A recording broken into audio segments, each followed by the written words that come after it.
Imagine ending up in the hospital with uncontrolled diabetes, and with that, a $100,000 bill that could have been prevented with a little well timed insulin.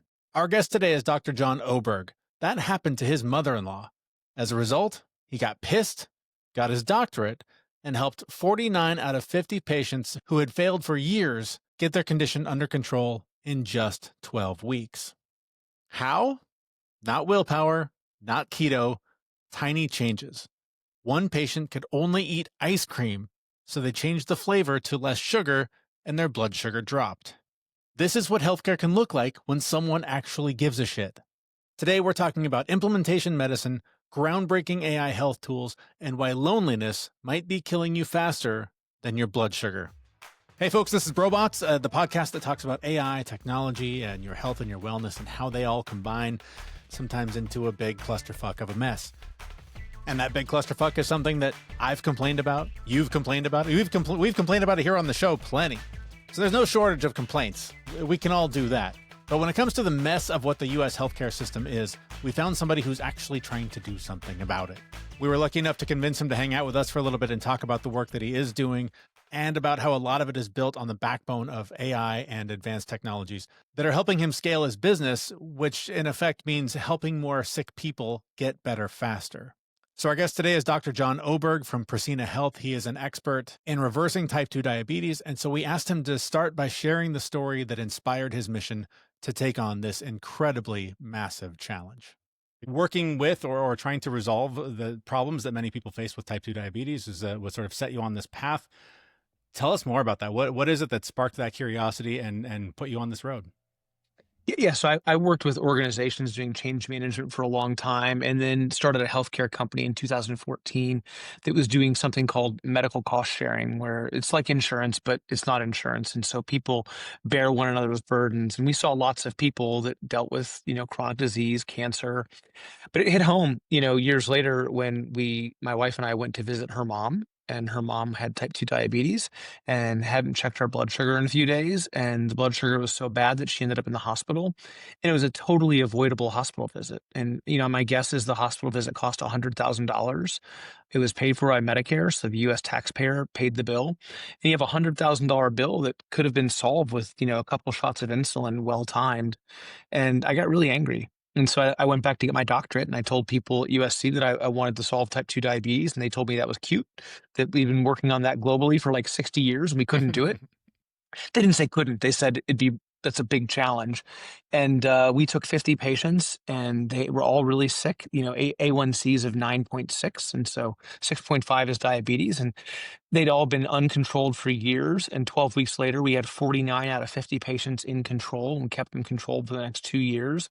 And these are like And low that's income. wildly unusual, right? Statistically, Yeah. that does not happen. Yeah, like I think if you have more than one comorbidity, you get like 10% control, 50 something percent if you have, a single disease state. And yeah, we've just been in our latest study, hasn't been released yet. We just are now collected data for it. We're about to send it off for peer review, but we took 79 patients with an average A1C of 11.06 and dropped them into the sevens in 12 weeks. And we took 30% of those patients off of insulin at 6 months. So we're doing things radically differently and we're getting radically different results. And the patients love it. Our providers love it. And we're saving the system a ton of money. And so we think we're on the right path. So what's the mechanism? What's the trick you're using? How do you do it? Yeah. I wish it was a thing, right? I wish it was like one thing we could give people and just solve the problem, but it's 1,000 little things. And so we take all of everything that we know about medicine today clinically and all of the devices that are available. And we take everything we know about mental health, primarily looking at anxiety, depression, and stress that are caused by disease states like diabetes. And then we evaluate everything and we look at severity scores for what's the most important thing to be treating for a patient. And then we measure the patient's readiness for change to find out what they want to change. And then we give them a radically incremental program. like how small a change can you make? Like, can you just get them on the right medicine, taking their medicine at the right time? Can you get them to change their coffee creamer? Like the littlest of Yeah. things. I We heard talk to you them all the time. I heard you talking about this in another interview. The small, because it is like a lot of times you hear, oh, they didn't take their medicine, they don't do the things. But you were giving these great examples about people like literally changing the flavor of ice cream because the person could only eat ice. That was the only way they would get calories was ice cream. And you said, well, let's change Yeah. the flavor, and that helped drop their blood sugar. Yeah, it's crazy. I mean, but that's what we do. And I had one person who was so excited by their visit with the physician that they wanted to go walk a mile, and we said, "Hey, let's just try to get to the mailbox. Like, let's just make it Right. smaller. Like just tone it down." And so, really small changes that people can get their arms around. But then we have to talk to them more regularly. Like, you can't wait 2 weeks or 3 months to talk to the patient again. So we interact with them as often as they need to make sure they keep making these small changes, and they build momentum. They change the inertia, build the momentum, and guess what? It works. I want to get to some of the technology that you're using Yeah. to help with this in a minute, but I also want to start there because I think that is the thing. Whether it's trying to lose weight, trying to get my finances under control, trying to fix whatever is broken, there's that hurdle. There's that degree of being stuck, and I don't know. Are you getting closer to figuring out what that is and how to help people get out of it? Yeah, we look at lots of things, right? So we look at someone's skill set, and if they don't have the right skill set, we have to give them some form of training. We look at their mindset, like what's their belief system. With type 2 diabetes, health belief systems are really important, but there are other belief systems as well. We look at how they're prioritizing different parts of the problem to see if we can help with that. And then we try to figure out what's the smallest unit of work we can kind of engage with them to make it as easy as possible to have success. But that means that our providers have to be, a lot more than what they were trained to do in school. They have to take on new training, and we train our providers every week. Like they have to go through weekly training with me where we're talking about psychology, we're talking about empathy, we're talking about skills training, we're all these things we have to be good enough at. And then we help our patients re-engage in the system. Like we're not going to try to be nutritionists. There's nutritionists in the system. We can get people back to nutritionists when the time is right, or certified diabetic, education people that have all this great training, but they're frustrated too because patients aren't doing what they're being asked to do. And so we try to tee up all those people for success, nurses hotlines and care coordination teams. We don't try to take the place of any of those people. We just want to have the patient show up ready to do what that next one step is. So is the mechanism to basically go through and apply kind of a minimum effective dose for a change, and then go through and create homeostasis, and then do another small change and get chain homeostasis again, and eventually get a trend where they're actually doing Yeah, I the mean, right things? yeah, I would say homeostasis is probably a little bit of a strong term because sometimes we move before homeostasis is kind of Achieved, yeah. achieved scientifically. But I mean, let's use metformin as a great example. It's a really safe drug. We use it all the time. But there are people that medicate that they self-medicate off of the drug because it has some, it can cause diarrhea, Gut right? issues. And it's Yep. really uncomfortable, right?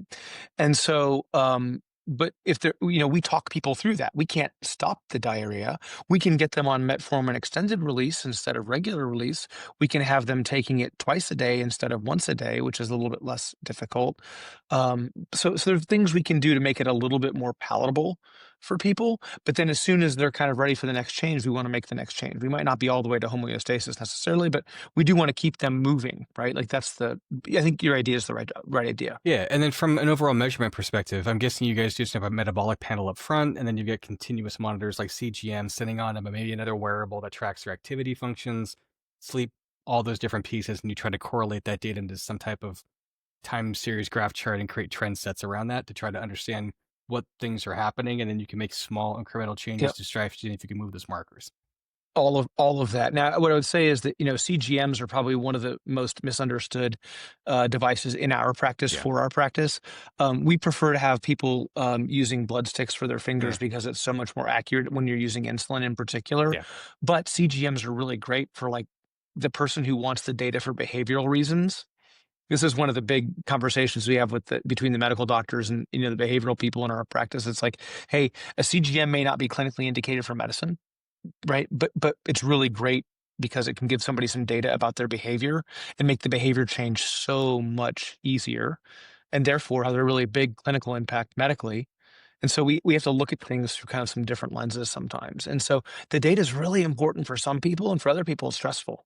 Yeah. So are you tracking that stuff in real time, or is that something that they sort of monitor and report to you?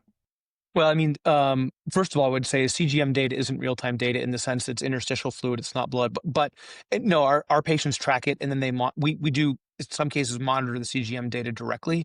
In most cases, we want them entering that into an app so that they're processing it in their brain, so they actually know what's happening, versus just having the number reported out and having their brain kind of out of the loop with the Right, right. provider. So we try to get them engaged in that, but we try to get them engaged in just a few numbers, right? Because you could measure everything. And that isn't for most people helpful. Now, I'm a little weird. I want to track more data. I would say there's people in my I'm one family of that want to those. track lots of data. Yeah, totally. And for those people, what we do is we try to meet everyone where they are. So for people that don't want to track a lot of data, we track a little data. We might collect a lot, but we only pay attention to a little. And then for some people, they want to track everything. Now, by the way, there are also people that want to track too many things. Like there are patients who are like, I have this number, it's out of band. It's like, yeah, but when that one number is out of band, it's okay, unless it's out of band with 6 other Yeah. things. And so like it's really, and then what it does is it causes a different type of treatment burden, which is anxiety based on not getting an A+ on your paper, Which which can cause is hormonal it's problems and stress and everything yeah, else, it's and have a all yeah, cascading yeah. effect. Yeah. You got it. Yeah. So we So really try to help people understand like when is it not important to track a Yeah. number? It can be as important as when it's important to track a Yeah, number. because that high signal to noise ratio definitely throws people off. And whether you're a provider or a person looking at it, any extra You got it. noise makes it that hard. Yeah. Yeah, medical practice came to us the other day and said they tracked like 25,000 different things in their panel. And we're like, wow, if you want that, great, but not great for most people. Well, Yeah. and so what you're talking about here is a very individualized approach to healthcare that we do not typically see in a Hyper doctor's office. individualized. Yeah, Yeah. so I Yeah, mean, that's right. typically you're walking in, you're giving a list of symptoms, and you're getting whatever drug the doctor thinks is going to attack most of them. Well, it's How- concierge medicine. I mean, there are services like this for multiple different Yeah. treatment sets that are available, and they're financially inaccessible for the vast majority of people because they're very expensive. right. So That's how right. do you approach that? I mean, for us, so in my doctorate, we did all the medicine and all the the mental health work, but we also ripped apart the entire mechanism for the administrative practice of a medical office and all the financial practices, and rebuilt the entire practice so that it could work for the most. I wouldn't say people who are homeless, for example, are very difficult to treat for our practice right now because insulin's a refrigerated drug. And there's some things we just haven't wrapped our arms around with our practice, but we can treat people in the Medicaid population, which is, relatively speaking, a lower income population. It's a lower reimbursement rate, but we designed all of our clinic to work in that environment and to be successful financially, not just clinically. So a big part of what we discuss typically is AI and how AI interacts and works with these different pieces. And AI has lots of different inference functions. And you're talking about tracking a lot of data, trying to organize it, and using multiple different LLMs to try to make these things make sense. I mean, Amazon has 15 different LLMs you can choose from in Bedrock just on, medical devices alone. Yeah, sure. And then everybody has their own different pieces. Are you guys using AI in this way to try to actually help people with their information? And are you encouraging people to use AI to ask for help? Or are you discouraging them to ask for AI for help when it comes to treating themselves Yeah. medically? Great question. We're giving them AI to help. So we use AI on the back end to help with all of our administration for our providers, of course. Like there are things that are table stakes, like ambient scribing and getting information into and out of medical charts that are online. Like that's all happening, of course, inside of our medical practice. And so we're doing more and more and more of that as time goes on. Right now, what we're really excited about, we're releasing a co-pilot for our patients that can actually talk to their medical chart and talk to their provider. And it can help the patient learn what questions they should be asking about with their provider, but it also tells providers what to be looking out for. So if something exotic is happening, it can call that out and say, hey, you might need to consider a consult with this other specialist, talk to our medical director. And the medical director's all over that, right? So that we're constant looking for like, what are the threads that humans wouldn't normally be able to see because they're not specialists in every area. And then the medical director can then, pull the chart and say, hey, we think we need this specialist involved and here's why.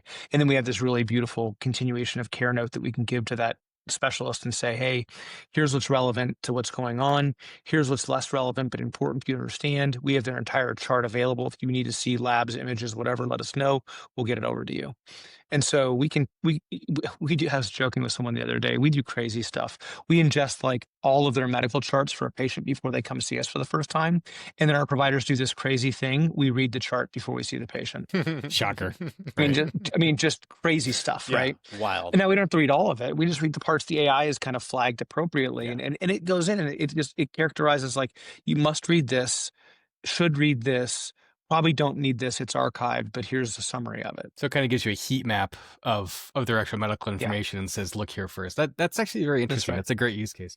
The next kind of question I have along the same area is that Western medicine, typically speaking, or at least medicine in the US, is very much so symptomatic treatment, and we don't tend to spend a lot of time working on actual root cause analysis of why people are actually sick. And a lot of people have turned to naturopaths and naturopathic medicine because naturopaths tend to stay more involved and I guess more frequent with their updates and their approach. Like I see my naturopath and my appointment is an hour, like Yeah, legitimately an hour. If I go see yeah. somebody like one of my old GPs, I might get 12 minutes with them, maybe 15 at the Yeah. most. Um, i- are you plugging a fundamental gap that we have with our existing medical infrastructure today? Is that where you see this problem at?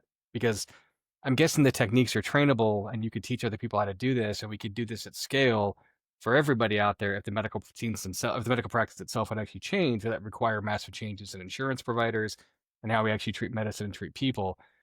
Do you Yeah. see yourself as doing this, and what are the prospects for the future given where our medical system is today? We think we may have found a entirely new school of medicine, inside of the internal medicine kind of, realm.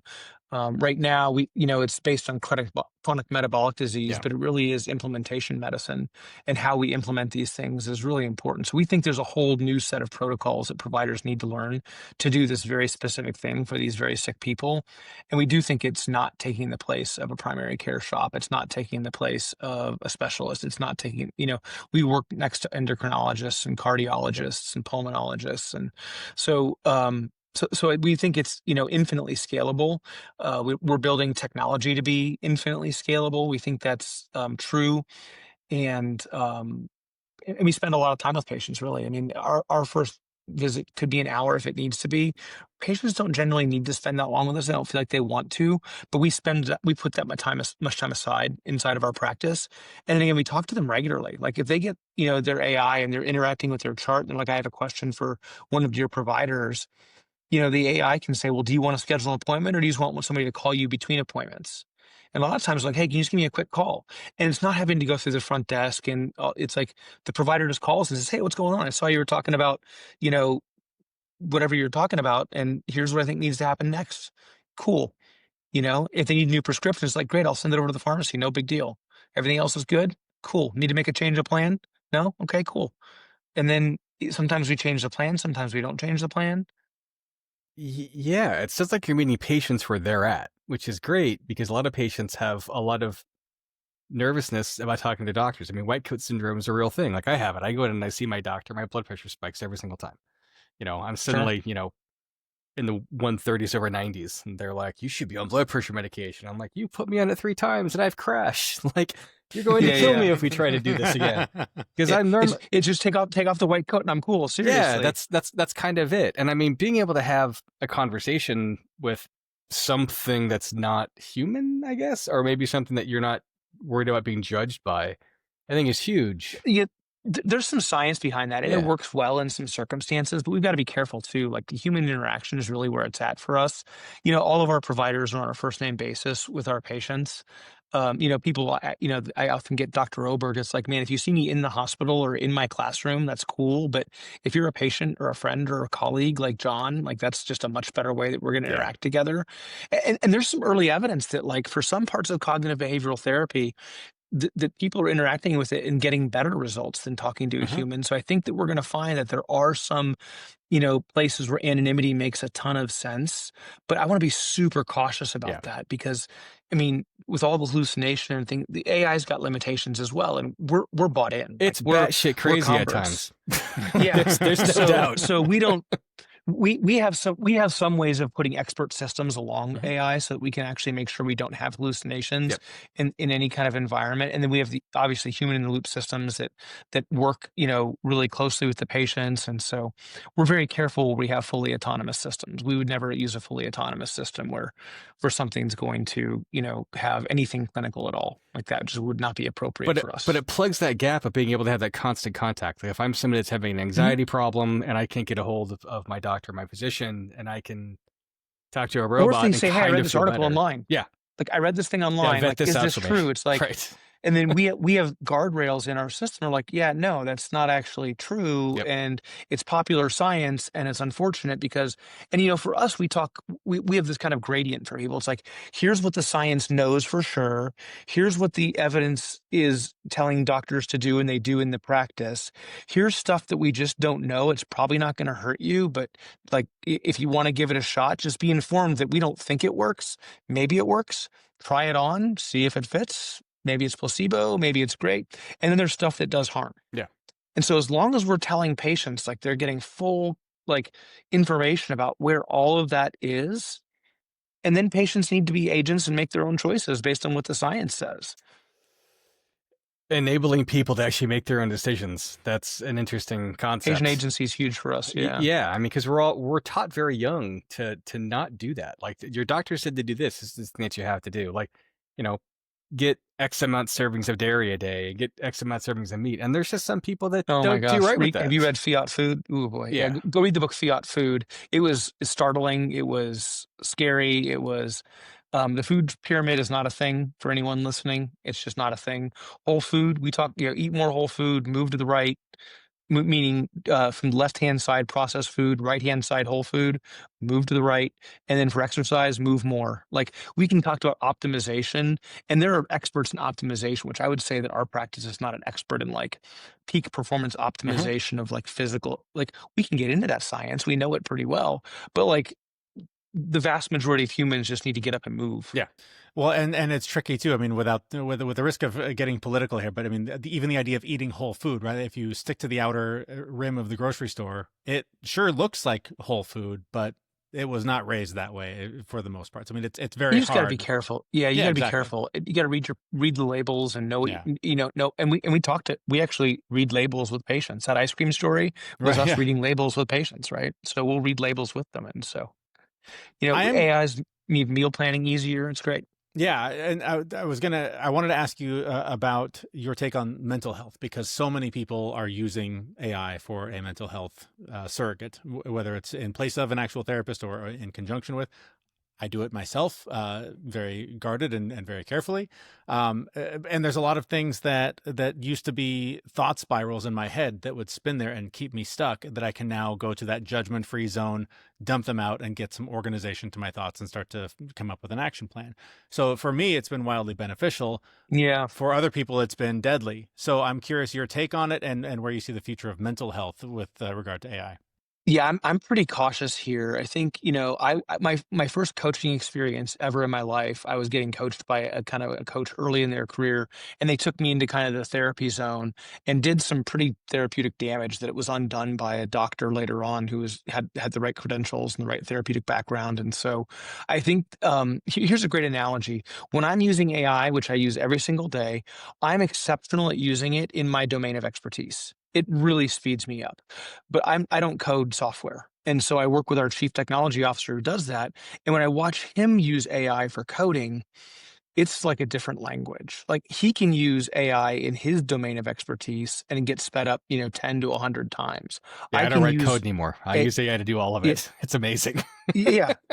But I think if you're working in your domain of expertise, you can be exceptional at it. If you're not in your domain of expertise, it can turn into an echo chamber and lead to disastrous results. So if someone's interested in using AI for mental health and they're trying to understand like how do I engage with my professional?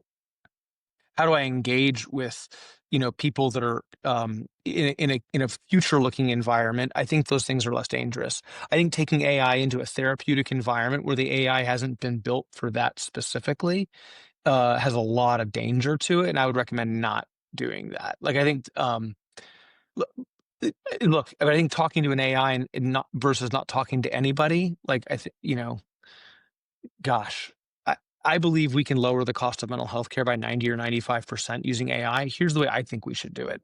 I think we should train people to be peer counselors to engage in subclinical settings and then have an AI listen in with the AI flagging a therapist when a therapist needs to get involved. That's the way that we see it working inside of our practice is like, let's get people comfortable enough with the AI listening in as a peer to the peer counselor and the peer counselor who's trained in handling subclinical issues. And then when you get into something that's therapeutically indicated, let's bring an expert in. That'll let the expert kind of get a much broader scope of what people they can help, right? And they can really be involved in work at the top of their license. And we can get people, peer counselors, uh, modeling empathy again, like great listening. And so I think a great place for this is in the retired population who's often marginalized and kind of de-emphasized in our society, and all that wisdom gets put on the sideline. Like I think is a mistake. I just think we can draw that entire population back into society and grab all their wisdom, and a lot of our mental health challenges probably go the right direction. Well, it's weird because I think a lot of us used to have friends and we used to go to bars and hang out and chat, and Yeah. we don't really do that. Like I mean, I can go back like to the early 2000s and be like, yeah, okay. I used to meet people at the bar. We'd hang out, we'd chit chat, we'd socialize. And it happened much more frequently. And I just feel like people are much more insulated and much more insular and much more protected in kind of what they say. And they don't tend to have real deep conversations. They tend to be very superficial. And I think we've drifted into that kind of as a society because we've created these Facebook monikers where everything's looked, watched, monitored, and we're looked at all the time. And I full disclosure, I own a medical startup. I take wearable data from Dexcoms and Fitbits and Garmin's and put those things into time series chart graphs and overlay them with other data sets to make sense of it. And then we were way ahead of the market when we put it out there, so it's not gone anywhere. 1,000 other companies come in since and made changes. That being said, we collect too much data, and even in our platform, Yeah. and it can be used in interesting ways. And we have all kinds of safeguards that lock those pieces down. And we have a sharing system, and it requires multi-factor authentication. And you have limited access with your key tokens to be able to get to things. How do you get people over this fear? Like, you're using AI, you're using biometric data, you're collecting all this information, you're pulling it back in. Actually, the real question is, do your patients even worry about it, or are they in the state where they're like, I got to do something? Or is it that, this is another signal that creates another layer of anxiety that you have to worry about in your practice? Yeah, we don't. I mean, we don't think the technology is going to solve the problem, right? Yeah. Like we just don't believe that. So we talk about AI and how all the ways, and we use it a lot. Like Yeah. we're very, very technology forward, but not with our patients. Like our patients, what they would tell you is it's the relationship between the provider and the patient. It's about the patient getting agency over their own journey. Yeah. Like these are the things that we really lean into, and that and when people ask, like you guys did, what's the thing? It is messy, muddy work. Yeah. Like we are up to our elbows in the emotional mud with our patients every day, and they love it. And so that's, people crave relationship. And so, I think is the 50s or the 60s, there was some study done that I can't find. I went back and looked for it, but my recollection was like men could talk to like 12 other men about anything. And then a more recent study was like less than three. Yeah. And I heard somewhere recently less. I can't find those studies, by the way. I keep looking for the numbers, but I think heuristically it's on point. I mean, you've had the Surgeon General say that loneliness is the most, deadly epidemic of our time. Yep. I would tend to believe that. Like we need to solve this. And so one of the things that we do is we really connect with people. I know it's a crazy idea, but I heard you. I heard you tell a story of a colleague who came to you and said, "How do you convince the patient that you care about them?" And you said, "You actually care about them. You care about them. Yeah. yeah, Yeah. yeah. I mean, so many of us think that nobody gives a shit. And one, it's probably not true. I mean, there probably are people that do, but we don't know how to handle those signals, and we don't know how to take empathy and friendship because we're not used to it.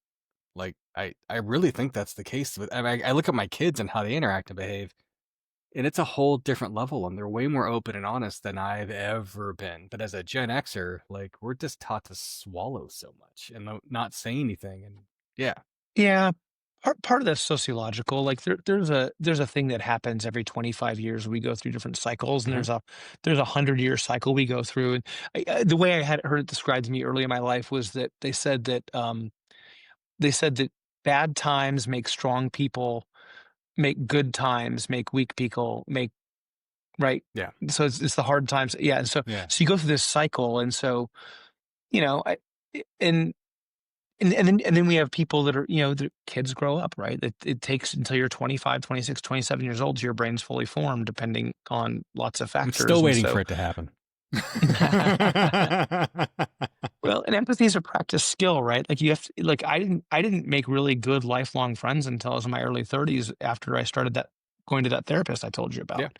And that wasn't because my parents did anything wrong. I had a something happened. My dad died when I was really young, and it had an impact on me that no one really helped me through. And had I, not for lack of trying, I just never really processed it until I got into my early 30s. And once I did, I was able to make lifelong friends. And now I've got, lifelong friends that feel like family. But I'm really fortunate. But it was a very deliberate process for me. Like I went out in my early 30s, like I don't have this, I want this. Yeah. And you can't just walk out to somebody like, "Hey man, best friends." Like that's Right. weird. Right. Right. So you've got to learn about the layers of friendship and how that develops over time, and how. See, and I'm kind of the opposite way, where like I hate small talk and I hate the ramping up to the real connection. So I want to be the guy that just goes up to the randos like, "Hey, can we just be friends? Like, can we skip all the like, how's the weather? What are you But doing this yeah, but you weekend stuff?" Like, can't. That doesn't hold up, right? I've right. tried that before, and I've had those relationships that get super intense, super fast with male friendships, and it's like, but they, it doesn't generally last, and Yeah, so exactly. Well, cool. So yeah. I was going to ask you something along the lines of, what are some ways that people can use technology to, to better their lives? But it sounds like you guys are doing a lot of the technology on the back end. So I'll open it to you, like for the listener who's out there who read the description that had something to do with like dealing with health issues and how technology can help them. What are some things that people can take away from what you see every day that are simple places to change that ice cream or whatever it is that they need to do to get on the right path? Yeah, I did a TED talk, and when I did the TED talk, I was really thinking like, what in 12 minutes, what do I want people to know? And I'll try and get down into a minute. Like, I want people to get involved with an expert so that they're making the plan with the expert. Right. So, because the expert has to say, yes, this is a good plan. And the person has to say, yes, I'll do that plan. Right. But if a person comes in and is like, I'm going to kick diabetes, I'm going to do it I'm going to cut out sugar. I'm only going to eat like, Captain Crunch. And it's like, hold on, time out. Like that's sugar too. Like that. Okay. I won't eat Captain Crunch. I'll just eat rice. Well, hold on. Like we got to get like, so there has to be an expert. And there has to be a person who says, here's what I'm willing to do. And they've got to put that expert plan together. And usually it starts with getting people on the right medicine so that medicine is tolerable. And then it's move at least 30 minutes a day, 5 days a week, in at least 10-minute chunks, and constant movement. You don't have to break a sweat. Just get out and walk. Right. And then eat more whole food, like just a little more. We tell people, if you're going to the steakhouse, get the steak. Like that's fine. But make the right choice when you're not at the steakhouse, right? Like get get the thing that's more whole food, and just do a little more each day. Like wherever you are, just do a little better. Yeah. Yeah. Constant, persistent, consistent refinement. That's it. Just a little better each day. A little better. Awesome. This has been great. John, Dr. Oberg, whichever you prefer. Thank you so much for your time. Just John. Anything important that we did not get to that you want to make sure we mention? Yeah, for me, I'd say, our life's work is at Pristine Health, which is the medical practice, but we try to tell these stories of hope at our little podcast called talesofabundance.com, where we talk about things like AI and, the stress of economics. But it's hopefully mostly stories of hope, like stories of redemption. And so if you want to come check out and just feel good for a minute, come check out talesofabundance.com. And just reach out if you want to be part of the movement in whatever way you want to be part of it. Reach out and let us know how you want to join. We're definitely going to come check that out because our mantra is to try to be positive and put positive spins on things. And we often wind up saying during all of our AI chats. So I think we might listen in for some advice.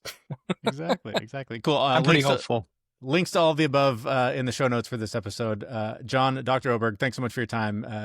Really good conversation. Appreciate your time. Let's do it again.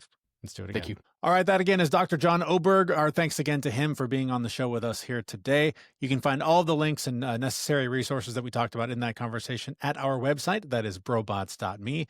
That's also where you will find us again in about a week with another new episode. Hit subscribe if you have not. Leave a rating and or a review if you would. And of course, share this with anybody who might be struggling with these same issues in the same way you are to help them get the results they need. Thanks so much for listening. We will see you again in about a week at brobots.me. We know this podcast is amazing and it doesn't seem to lack anything, but we need a legal disclaimer. Prior to implementing anything discussed in this podcast, it is your responsibility to conduct your own research and consult your physician. You should assume that these knuckleheads don't know what they're talking about, and they're not liable for any physical or emotional issues that occur directly or indirectly from listening to this podcast.